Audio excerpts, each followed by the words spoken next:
Yeah. So I could have you catch a fish. I could give you timelines to memorize. I could make you memorize all the U.S. presidents in order. And you'd have to know, who's 16th president? Abraham Lincoln. Oh, that was good. See, most people get that. How about the 35th? Wait, let me see. I have to... Kennedy. But that and $5 will get you a cup of coffee or a grande at Starbucks. Might be good for trivia. Every so often they'll be like, question about U.S. presidents, and they push the little answer sheet to me. And it's about what it gets you. You know, what are you being taught? You're being taught how to analyze any issue in American politics. How many of you are, oh my gosh, this 2016 election with Donald Trump coming in is different from everything. We don't know what to do with it. Yeah, things change, times change. Things evolve over time. Sometimes dramatic change occurs in a very short period of time. But this is analysis that will help us understand things before Trump, during Trump, after Trump, if he wins. Or the same for Hillary Clinton, right? Whoever wins, this analytical process isn't going on.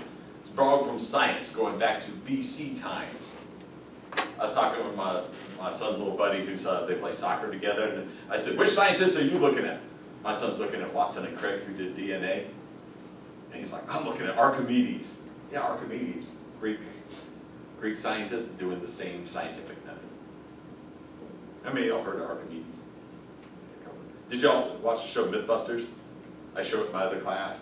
They actually had, Obama gave a presidential order to the Mythbusters to test a myth that he read about in his history classes. Y'all ever seen that episode? It was an invading fleet was showing up to a port city, and the port city got an idea from Archimedes where they got mirrors. And they wanted to reflect the sun onto those wooden, flammable ships. Would it work or not? Now, if you know, it's more about the process. You know, trying to figure out how to make the test, how to learn, how to replicate it. I mean, we already know what happened in the end. Well, we think we know. And that's a good way of testing whether it worked or not. Y'all ever heard the Archimedes story about how he discovered that a gold crown was fake? You ever heard about this? Y'all know that one? The what?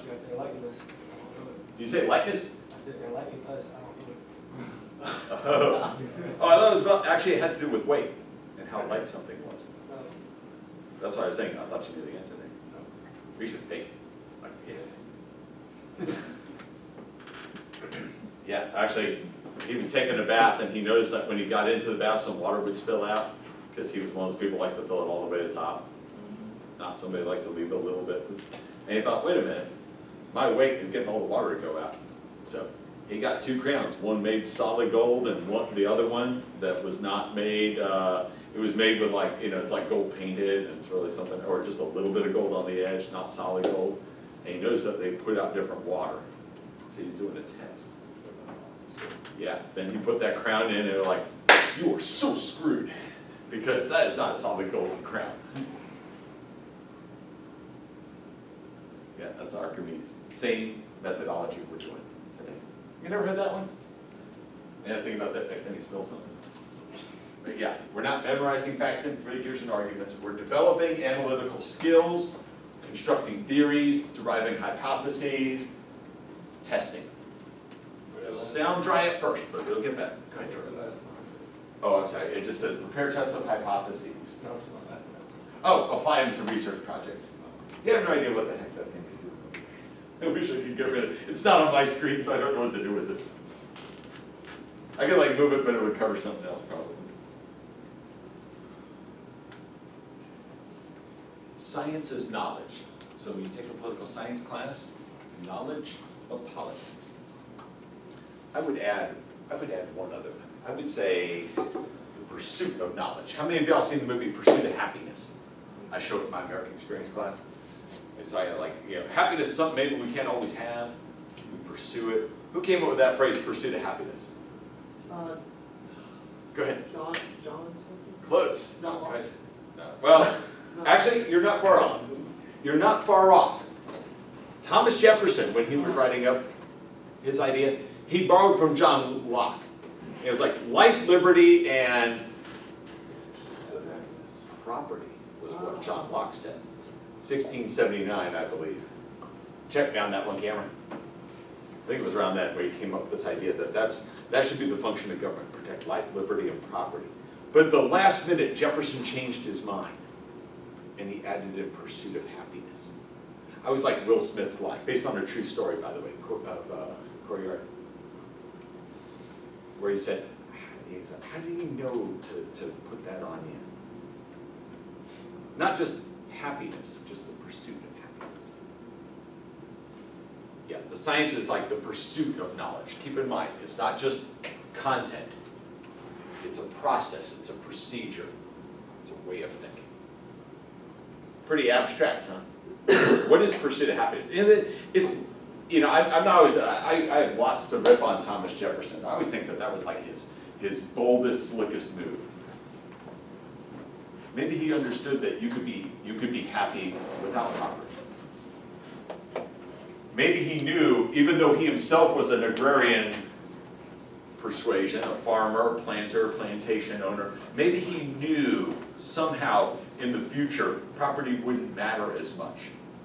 You could make a lot more money on a smaller piece of real estate. Or maybe it's because he was a religious person and realized that, you know, the kingdom of heaven, there's a pretty narrow gate. You can't take it with you. Whatever reason it was. Or that you could derive greater happiness if you weren't the wealthiest person. Whatever it was, I always think that was like one of the most brilliant moves. I always like Pursuit of Happiness for that. Wait, how many of y'all seen that movie? Actually, I wrote to the person who that movie's based on, and I always said, I use your story in my American Experience classes, a Horatio Alger story. And he wrote back, and he like sent me an autographed copy of his book.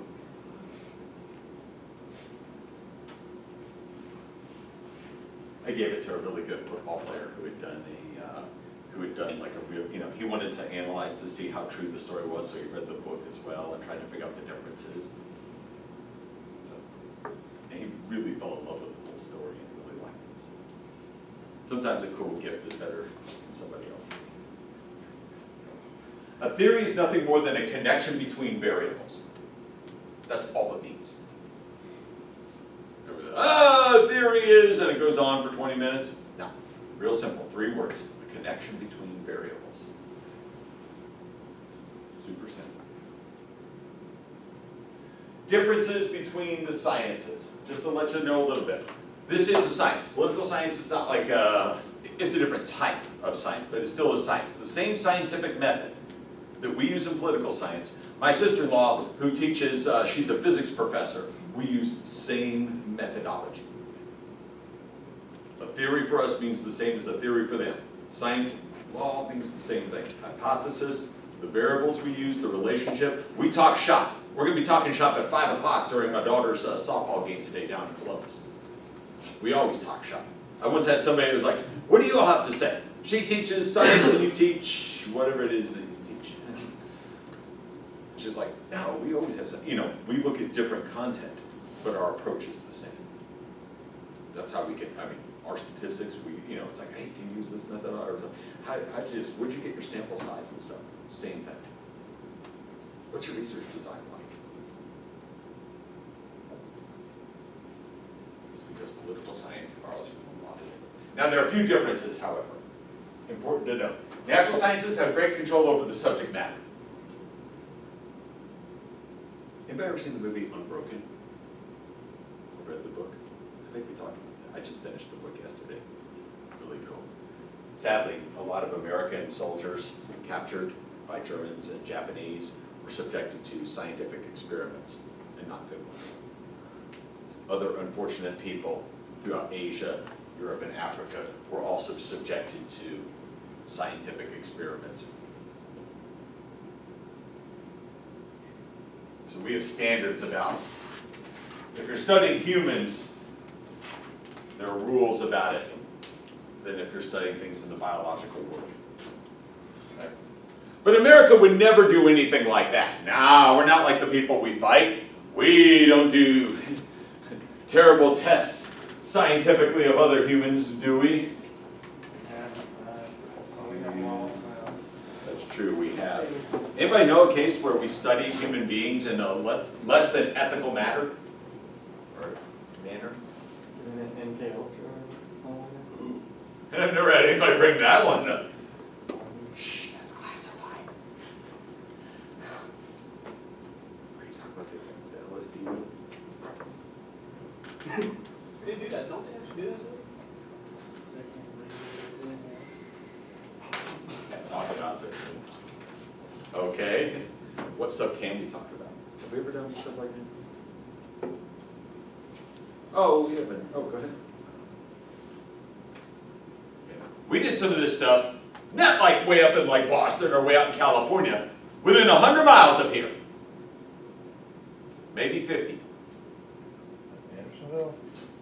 Ooh, I didn't even think of Andersonville. that was a really tough one, but nah, it's not fun. I don't know if they used experience. They did terrible things to people, but I don't know about experiments. Now I'm thinking of Tuskegee Institute. Y'all know about this study? Trying to figure out a cure for syphilis. So they tried out a cure. They gave half the people the vaccine, and gave people syphilis. The others, they gave a fake vaccine, just to see what would happen, because you need a control group.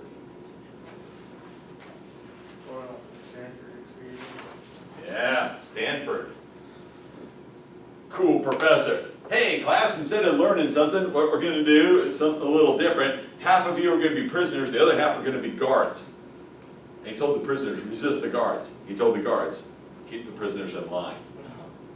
By the end of the class, they're beating the crap out of each other. They had to stop the experiment, didn't finish. They made a movie about it. It became like Lord of the Flies.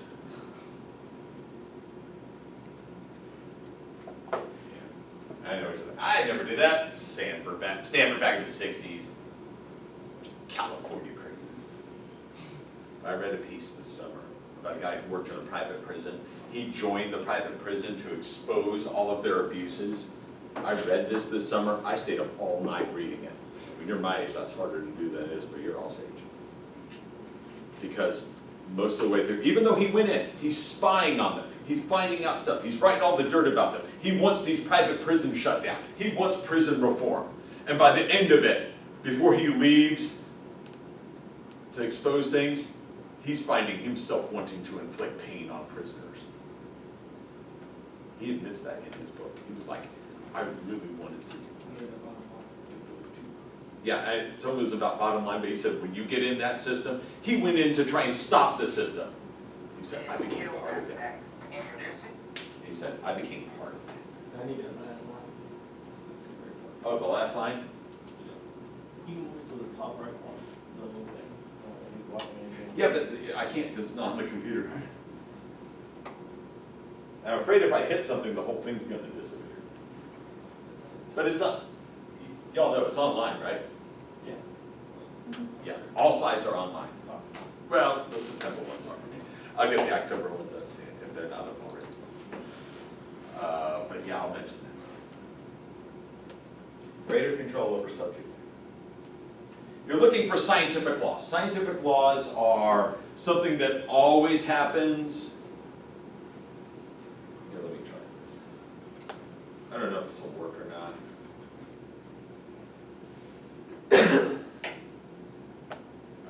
Is that better?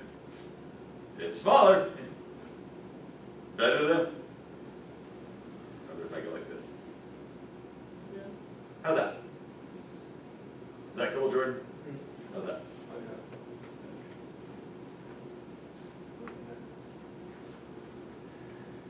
We have less control over subject matter. Scientific law is something that always happens, never happens. It's so hard to come across examples of those. First off, we can't test humans. Well, we can, but we've got limits on how we can test them. And second, human nature. How many times like something totally wacky happens, you go, that's human nature. We don't know why it's happening. Hard to predict. Difficult or challenging to. So usually when you're using statements, you have to use generalizations. In general, on average, what's happening? what usually happens, what often happens, what rarely happens. Those are your best analyses. You'll almost never find 100% perfect alignment. It's rare. I think I found one or two things. Even those are pretty heavily debated. And they often only hold for a limited amount of time or in a certain area or region. Here's one to look at. Employment and education. Do they impact your vote choice? Who you pick for office? Well, let's see. Does whether or not you have a job always affect how you vote? Let's just say you got a job, you're going to vote for one type of party. You'll vote Republican if you got a job. You don't have a job, you'll vote Democrat. In every situation? Nah. You've got some super wealthy Democrats. You've got some employed Democrats, right? You've got some Republicans out of work. Right? Some of the poorest areas in the Midwest are supporting Trump. Some of the richest zip codes are supporting Hillary Clinton. So we don't have a scientific law, but wouldn't it be helpful to know if on average, in general, there's a tendency, a slight trend, right? That would still tell us something. There'll be exceptions, right? But in general, what do we find? Now here's the part you're not going to like as much. Theories are abstract, vague, they're supposed to be. All right, write this down, type it up, write it down. Test a theory.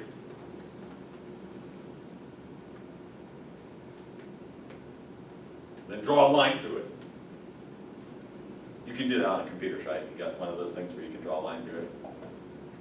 Make it a red line.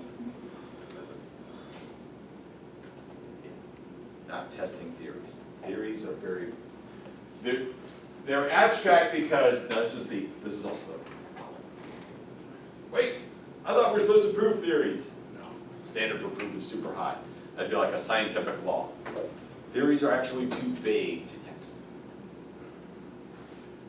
Theories are good theories if they are useful. I know. If they're interesting, if they're worth researching, if they're worth looking into. That's how you know if you have a good theory.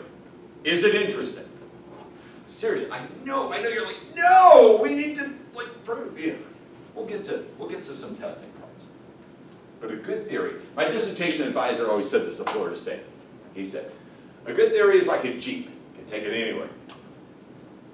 Right? Just about any place in the world, the American Jeep from World War II can get you there. Right? It's a very useful, it's not the greatest vehicle ever done, but it's the most versatile. It was the most useful. Hitler was even ticked off at whoever invented the Jeep. He goes, oh, that damn Jeep. It's not a weapon of mass destruction, but it's very versatile. You know, in the grill of a Jeep, there's 7 bars in the grill because the Jeep's been to all 7 continents. Really? I had not heard that. I can totally see that though. You can even see, you know, if anything's going to run in the Antarctic, seriously. I had a neighbor of ours, he was an engineer for a train, and I remember he had a Jeep. And I think it was from from World War II. He had a bumper sticker, this is Texas folks, it said, what the hell, it runs. And it ran. I think it was from the 40s. I don't think it could take unleaded. Actually, wait, no, I think it could. It was so versatile. That could probably take ethanol. Yeah, good theory can apply to as many situations as possible. What we mean by employment, that can mean a lot of things, right? Voting, we have lots of elections, more than just presidential, right? So we kept it kind of vague. Employment and voting.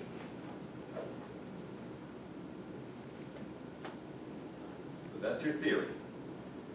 Now, write this down. Hypothesis equals educated guess. And Brittany, what do you think I'm going to make you do when you write down educated guess? Yeah. Put an X through or a line through educated guess. Because it's not a freaking educated guess.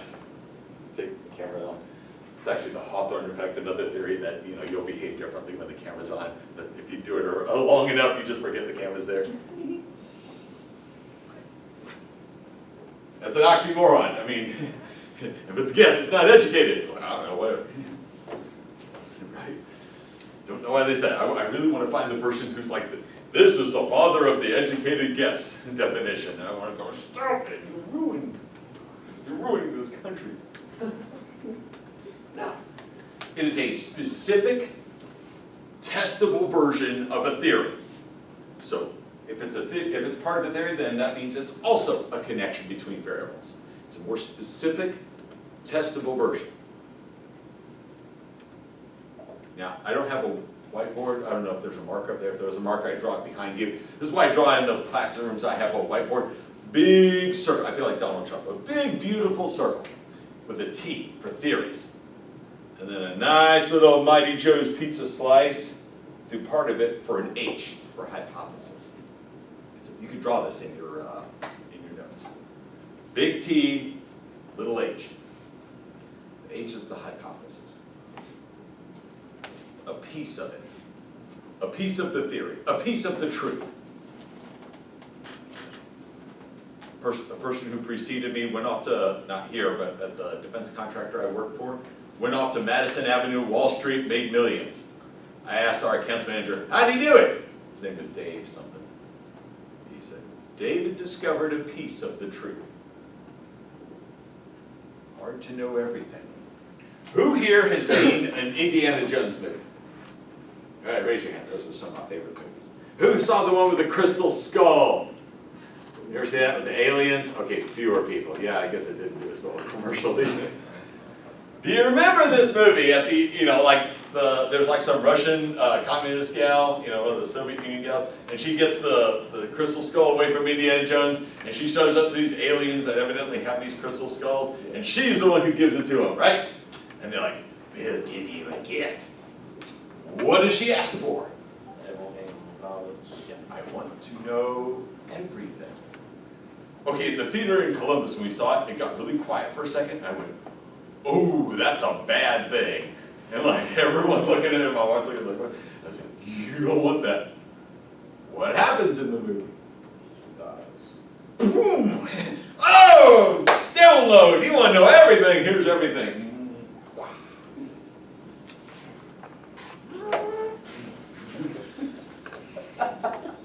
If you're a religious person, how did Adam and Eve get in trouble? Yeah, they ate from the tree of knowledge, the forbidden fruit. They knew too much. Have you heard this phrase before? I hear it a lot on ESPN. TMI. They even whisper it. TMI. What does TMI stand for? No, it's Texas Medical Instruments. No, that's too much info. You're right. I'm just teasing you. Yes, TMI. Too much info. When I come in and I start telling a story about my kids, especially when I'm changing diapers, you're like, ooh, TMI. Don't need to know everything. So think about that with your hypothesis. Write in TMI. Besides, we only got so much time this semester to look at everything, right? Sydney did a great paper. Oh, you got me the presentation, right? I can't convert it over to a document because the format gets completely messed up. Can you print it out and we can Yeah, I scan can it? print it out. Okay. She had a paper about World War I, Battle of Marne or something. She didn't look at every single freaking factor about the battle. She looked at 3 factors that could have been a decisive edge and why the French were able to stop the Germans and save Paris.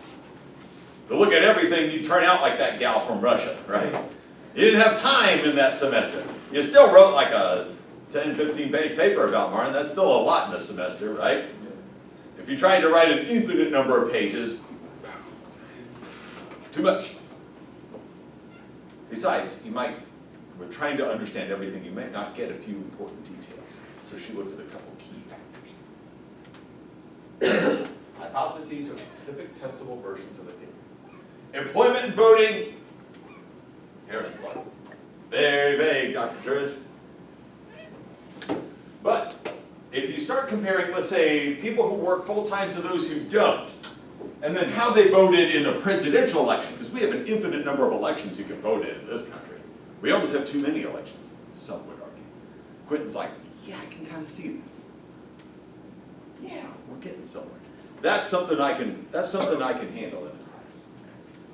Every single detail about voting and jobs be a bit much, right? You'll notice this, by the way, this guy is Sidney Harris. He did a lot of science cartoons. They're classic. And you see, he's got inbox theories and a really, barely anything is proofs. So we got a lot of theories, but proofs is a much smaller bunch. All right, theories and hypotheses. Remember, both of them are connections between variables. So when you write out your theory, you write out your hypothesis. After we get through independent, dependent variables, like when I explain those, I'm going to start asking you about Battle of Monmouth. So be ready. All right. The independent variable, all theories, all hypotheses have both of these. I'm impressed you're still awake, Sydney. I mean, she must have seen this like several classes. But the question is always different, which is why I change it. For every single class I teach, we start off this way, but every different class has a different question that's asked. That's how I keep it. That's how I keep it real. Independent variable, dependent variable. All theories, they have at least two. Some have a whole bunch of independent variables. But all have at least two. Here's a good way to think about it. Don't write this down. Well, I mean, write it in your notes, but don't put it in a paper, okay? Because this is almost like proof. Cause and effect. Put them in quotes. You're like, yeah, you're not proving something, but does that help somewhat? Independent variables like the cause, something happens, what kind of effect does it have? The effect could be zero, it could be big, it could be small, we don't know. Does that make sense? Yes. Independent variable gets the ball rolling. Dependent variable, we'll see if something happens or not. The change is too small to make a big difference. Anybody remember? Y'all, like in class, we have an x-axis and a y-axis, right? They always say the y is like vertical up and down, the x is horizontal, and y'all see that and go, ah! That's why I'm not showing it to you. Not that thing! I wasted tons of graph paper on that. Y'all remember that from school? This is what they were trying to get you at. Here's another one. You want to know how I learned this when I first studied it? It was really hard to remember which was which. So here's how I do it. Anybody here a nursing major? No, I didn't think so. But I asked my American experience classes. Okay, anybody worked in a hospital? I'm the only one who worked in a hospital. My dad was a volunteer. You volunteered? Yeah, that's what I did. I volunteered too. Really? Which department? Is retired early. Cool. I've never had somebody do That would be my mom works for, that. Ooh, where in the VA? Is it the one by Savannah? It's in Oh, in Decatur. I was going to say the one by there. Very cool. Yeah, disabled American veterans always doing stuff with the Atlanta Braves. The way I remembered it was, think about DV as like a virus. Doesn't a DV sound like a virus? Oh gosh, I got DV. Why couldn't I be in class? I have DV. It's some kind of virus. Dependent virus. Y'all can make it up like it's a sniper. Like whatever. DV. I've got DV. Seriously, I think I'm being given an excused absence to the person who's sick who says, sorry, Dr. Dress, I can't go to work. I got DV. Well, pretend like DV stands for a virus. Right? And you got a virus, you go to the hospital, what do? They give you an IV, right? They stick the IV in you, you see if you get better or not. Does it beat the virus or does it not? Does it reduce it a little? Does it make it worse? Does that make sense? That's how I remember it. So draw it up in your notebooks, type it up in your, if you're good at some at computer graphics, you can like do some cool like IV going into somebody's arm and just DV virus. Whatever you do. Whatever will help you on the exam. I want you to remember these, because this is good. These slides are the most important part of your first exam. So, but if you got to print out something, print out these next 2 days worth of slides. Independent variable having an impact on the dependent variable. Okay, what do you think is our independent and dependent variable? First off, what are our two variables? So,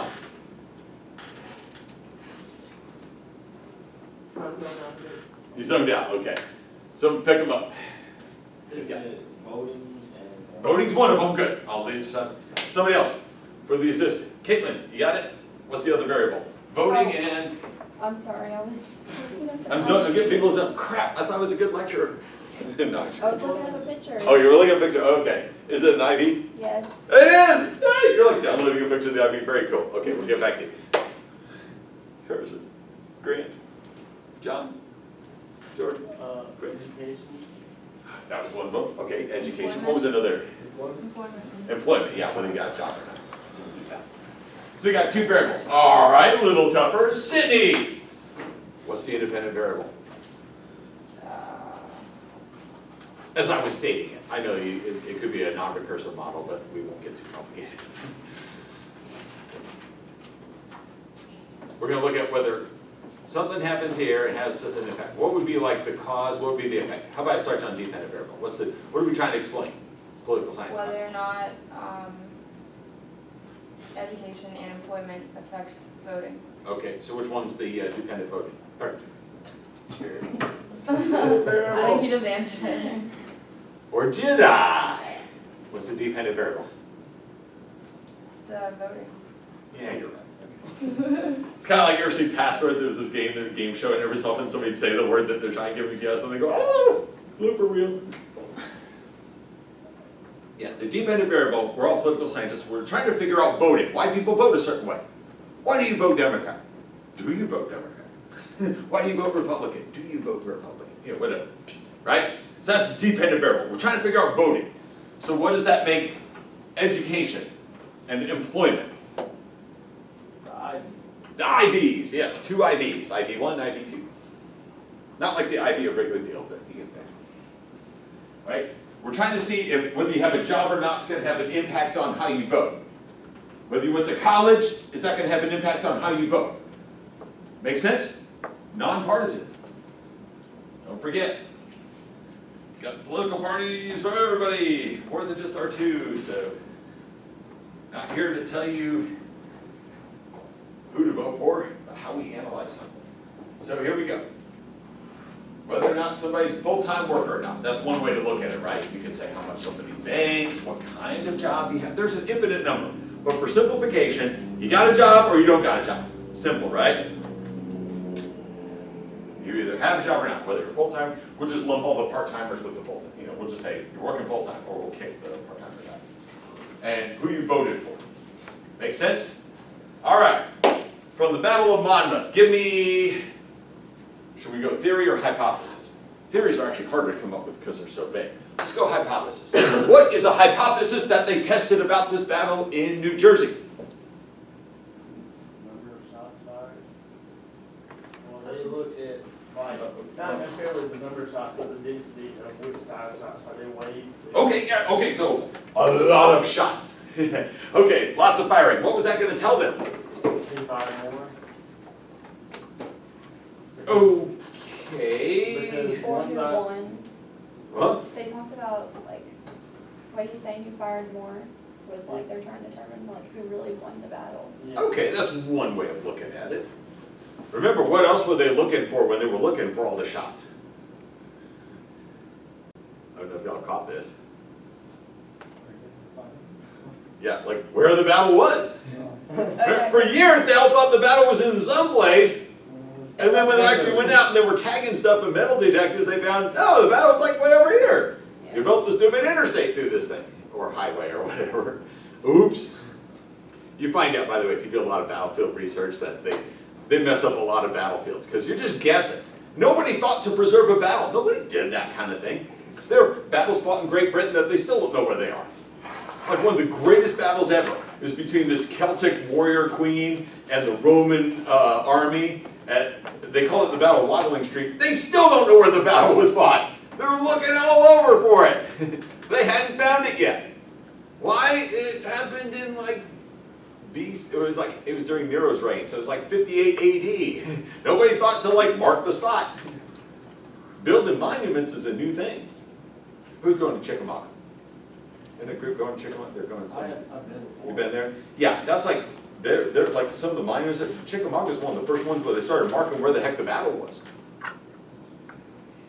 Nobody thought to do that. They started, the first monument went up in 1892. That's almost like 30 years after the war. Yeah, that's a new thing. So first off, the shots fired, they also wanted to figure out where the battlefield was, and also maybe get some ideas about who really won. Oh, let's go to the history books. You know what the history books said? What did the history books say? What did they say? Who won the battle? What did the history books say? Not when I grew up. What did they say? Was that the draw or something? Yeah. Every book I read growing up as a kid, it's a draw. In other words, we don't know who won. It's a tie. We used to have, by the way, when I was a fan of college football, they used to have this thing called the tie. Now they play like overtime until it's like 95-94, or like whatever that Notre Dame Texas game was. They kept going, you have multiple overtimes. It's kind of cool in some ways. We'll save ties for soccer. Sometimes. The what? Sometimes. Oh yeah, now you all have like sudden death. So even soccer's figured out. Okay. So number of shots fired would tell us, that's an independent variable, would tell us where the battle was. It could also tell us, what's the other dependent variable? That's probably one of the biggest. We're trying to figure out who won. The history books told us it was a draw. What are some other things that they looked at with the battle? The weather. The what? The weather. Oh, the weather. Heat. Did y'all like watch this and you're like, oh, this feels like just outside, right? What did they find when they analyzed the weather? Well, first off, they looked at the weather, but why were they looking at the weather? We always have weather. Why would we care about whether there was weather? What's our problem? Yeah. Huh? High number of deaths. In general, but what were they also taking a look at? Their clothes. You're getting closer. Their Huh? clothes. The what? Their clothes, like. Oh, their suit. what happened with the clothes thing? I hope they wore some. They're not like ancient Greeks fighting, but. Americans didn't have their heavy coats in. Ah, they're trying to look to see if there's certain ways in which one side, use the elements. And you're right, what did Washington do? Yeah, take off your coats. We all like, duh, it's July in New Jersey. That's like August in Atlanta. Was that a running race with my son? And as we were leaving, they're playing AC/DC's Highway to Hell. And I said, not like literally hell, I said, just like a really difficult place, like a hot place or hard to get around place or so. He goes, oh, so it's like kind of like Highway to Atlanta. So funny. Open the mouths of 9-year-olds. No, I can't. Highway to Atlanta.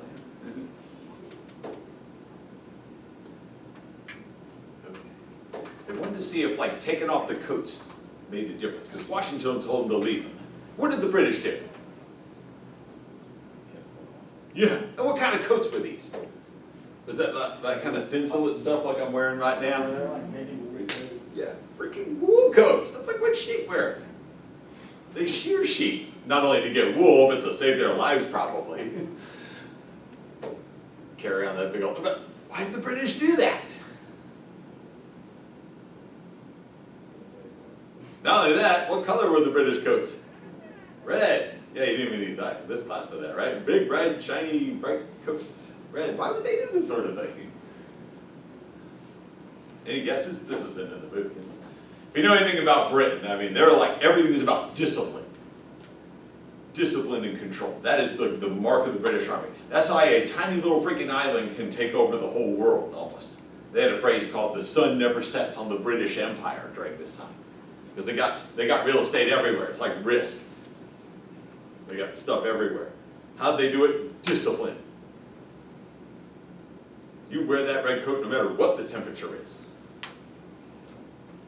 You can see how this can apply to sports. Right. So, how did they figure out whether the weather was bad? How'd they get that far? Okay, we don't know exactly. They tried to figure out like how many people. It's hard to tell because at the end of the battle you got people lying around. You may not, unless you check them for bullet wounds. It was in diaries, wasn't it? Yeah, they're right. They had to look at diaries, right? What were some other things? Diaries, that's very good. The which one? Oh, man, you guys did pay attention pretty well. Yeah, they were like, why would you chew on a musket ball? That seems like, well, you guys got a good cafeteria, but we had a pretty bad cafeteria where I went to college, and we used to joke that there was a $100 prize if you could break a window with a biscuit that they served. Don't do that here. Our biscuits are soft. Yeah, right. Crap. I wonder. Nobody do that. Okay, go ahead. Well, part of it was because they were having limbs amputated, and they didn't have any anesthetic. Some of that was, you know, so you find around like where the hospital ones were. But why were some of the other people who weren't shot doing it? Create saliva. Yeah, you don't do that. You get like a penny. This is a West Texas thing. You get a penny, put it under your tongue. When, trust me, some of it. I remember one day it was 118. What are you gonna do when it's 118? You better generate some saliva or something. You gotta get your coffee. They weren't really know. Yeah, you put a penny under your tongue. You ever do that? I do my nose did actually. Now, don't do it like during a football game. You're like, oh my gosh, you know, our defensive end swallowed a penny in the middle of the game and they had to be taken out. So, find a reasonable. It's different for us runners. I was thinking about yesterday, my son was practicing at 96 degrees, and I was out jogging and stuff like that, and I was like, man, I went to Mighty Joe's, I couldn't even eat a slice of pizza, I had to drink like 5 cups of water first. Yeah, it gets pretty hot out there. So yeah, they were trying to. Now, how did they test with another way? They also talked about pension records, who was putting in for stuff. You all gave excellent answers, those would be good for the exam. What was the way that it tested the coat theory? Whether coats made a difference? Or the absence of coats. Made them run on the treadmills. Wasn't that kind of cool? Isn't that a neat idea? They had like, who'd they get running on the treadmill? Yeah, not just like wimps like me. They got like real military people, instructors, right? And they were jogging. What were they jogging in? Yeah, well, were all of them wearing uniforms? No. Well, 2 were wearing the British one, and 1 was wearing the Yeah, so one of them took the jacket off, the other one was like wearing the coat, right? What else? There was another factor that they looked at. Did they have them running out on the track? temperature roll. Ooh. What kind? Tell me this temperature room thing. All right, They have one of the British guys running I'm at just kidding, I could go for hours. No, go ahead. 68 degrees. They have one of the British guys running at 68 degrees, but the other British and American guy running at 96. Yeah, some of them had it as hot as it was back then. Now why have a 68 degree room? I want that one, by the way. I'm signing up for that one. Feels like now. It's not as bad, huh? Control. Yeah, they wanted to see if, like, the coats would make anybody drop. Like, are those coats better for, like, Valley Forge or something? No, they just wanted to see if, like, normal temperature, 68, if you would be okay with that. So what happened in the result? Like almost collapsed. Yeah. How about the person who didn't have the coat? What happened to that person? Collapsed, dude. Collapsed? He didn't collapse, he just like, Yeah, wasn't he like dehydrated or something? He stopped, but what did he do? Did you notice this? This, I don't think the movie picked this up. Did you all pick up what happened? You're right. Person with, you know, if you were in the hot room, it was hot. But what happened? Was there a little subtle difference? The movie didn't, the documentary people didn't pick it up. Was there a difference? I should have stretched before I did this. Was there a difference? Hurry up so we can get to another thing. Was there a difference? Did you notice it? What about the person who had the coat? What happened when this person stopped sooner, stopped later? stop soon. No, he stopped late. But he's like, boom. I mean, he's on the ground. I mean, they're sticking IVs into him, Caitlin IVs, going into this person, right? He's gone. He's done for the day. The other guy stopped first, you know, but he looked tired and exhausted, but he didn't drop like the other guy did, right? And that may be a big thing. Maybe there's something, like when you wear something heavy, if you're not dressed for the event, you know, that heat gets to you, it's not registering in your mind. I need to stop. I need to quit.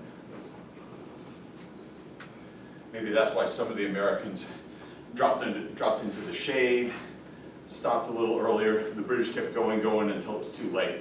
Now you got heat exhaustion. Now you got heat stroke.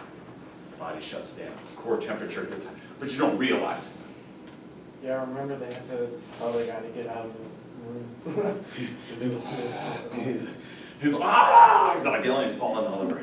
It's like that thing about the frog. You ever hear about this? Drop a frog into boiling water, what does it do? Whoop! Oh, hell no, I am right out of that one. But what if it starts cool and then you slowly, it'll never jump out until it's way too late. Do not try this at home. That is highly unethical. Seriously. But that's the story. That it doesn't realize it until it's too late. It won't, even as you're getting warmer, warmer, warmer, stay in there.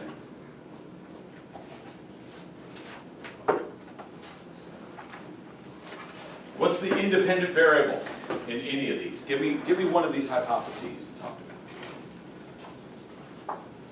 Because I'll ask for them on the test, so let's try them out now. Oop, got 2 minutes left. So what I would do is go back through these, and whenever I say develop an exercise or so, pick one of your favorite ones covered in the Battle of Monmouth, work it all the way through, right? Provide a theory, a broad abstract theory that can apply to a lot of situations, not just another revolutionary battle, not just the Revolutionary War, not just any war, maybe something involving economics, athletics, something, right? The more your theory can apply to, the better. Tell me what the specific hypothesis was. What were the independent and dependent variables? What were these variables? How did they test it? What did they find? That's good exam prep. Sound good? First.